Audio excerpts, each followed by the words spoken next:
Moja ya mambo yaliyotuleta ni kuangalia kazi inavyoendelea katika maeneo yetu ya mtaa huu, lakini pia kuwatia moyo na kuwaombea baraka ambazo tunatamani Bwana aendelee kuwabariki.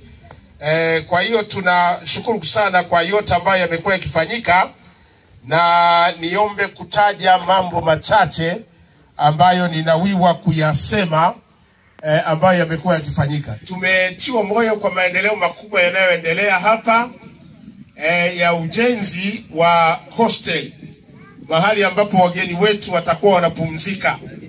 Ninawapongezeni sana kwa mkakati mkubwa wa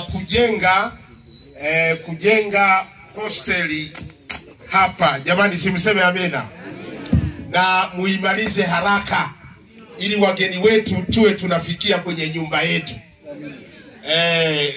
Tusiwe tunalala huko na huko. Kwa hiyo ninawapongeza, lakini pia kanisa la Ondonyo nimeambiwa linakamilika lile la watoto, ili baadaye tuweke kanisa zuri kubwa ambalo sasa litakuwa la ibada, litakuwa kanisa zuri kwa ajili ya ibada. Kwa hiyo nawapongeza washiriki wa Ondonyo kwa huduma yenu kubwa ya ujenzi wa kanisa la watoto ambalo nilishaabudu hapo, na leo tutakwenda kuweka jiwe la msingi, na ili baadaye tuweze kukamilisha, tujenge kanisa bora.